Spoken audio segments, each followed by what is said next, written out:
Have you ever watched the person you love become a stranger right before your eyes? I saw it in the pale blue glow of a phone screen at 2 in the morning. My wife Jessica was asleep next to me, her breathing even, a picture of innocence. But her phone, lying face up on the nightstand, pulsed with a light that felt like a siren. A text from a man named Mark read, "Last night was incredible. Can't stop thinking about you. My world didn't just crack. It silently imploded, leaving me floating in the ruins of our 10-year marriage." I knew right then, in the suffocating quiet of our bedroom, that getting even wasn't enough. I had to dismantle her life just as she had dismantled mine. If you genuinely enjoy our stories, please subscribe to the channel. Tell us where you're from and what time it is right now. It's always fascinating to know how far our story flows. The first few days were a masterclass in self-deception. I'd watch her across the dinner table at our favorite spot, Gibson's Bar and Steakhouse on Rush Street, and almost convince myself I'd imagined it. She'd laugh, that bright tinkling sound that once felt like home, and I'd feel a fresh wave of sickness. She started talking more about her new client, a high-flying real estate developer named Mark. "He's so demanding," she'd say, rolling her eyes. "But the commission on this Gold Coast penthouse will be life-changing." She was a real estate agent, a damn good one, and her ambition was one of the things I'd loved about her. Now, it was just another tool for her deceit. The strange behavior was subtle at first, late-night client emergencies, lavish receipts from restaurants I knew her clients couldn't afford, tucked away in her purse. She became colder, more distant. When I'd try to hold her, she'd stiffen, murmuring she was tired from work. The woman I married was being replaced by a polished, manipulative stranger.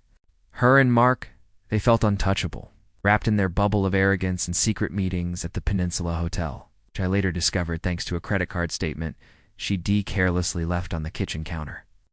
The breaking point came on a rainy Tuesday. I came home early, hoping to surprise her, maybe try to talk, to salvage something. I found her in the living room, on the phone, her back to me. "I love you too, Mark," she whispered, and the sound shattered the last piece of my denial. I backed out of the room, my heart a cold, dead weight in my chest. I drove my car to the edge of Lake Michigan, the Chicago skyline blurred by my tears, and I just broke. The sobs came from a place so deep I didn't know it existed. The loyal, loving husband was gone. In his place, a man with a singular, chilling purpose began to form.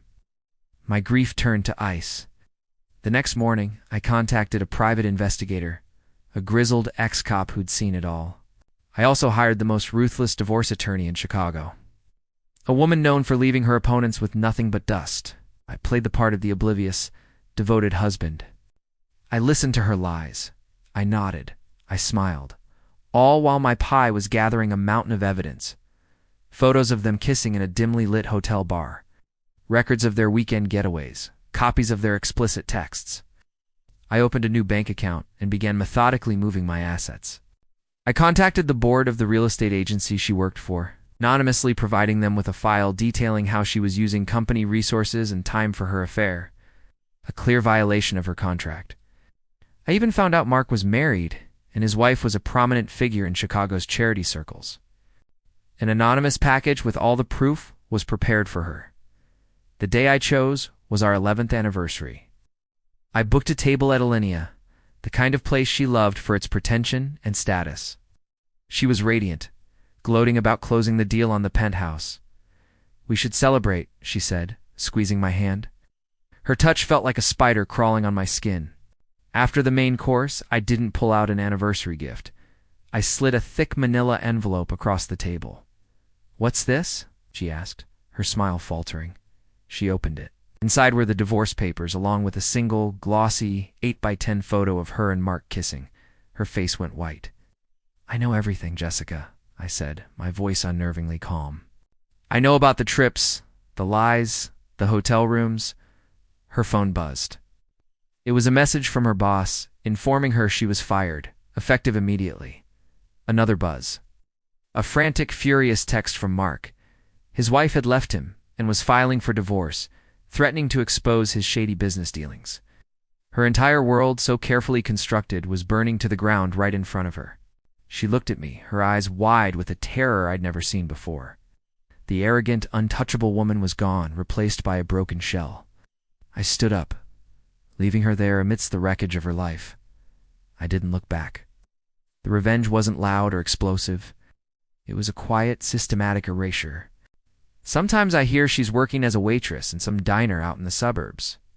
I never went to see for myself. The man she destroyed doesn't live here anymore. The end.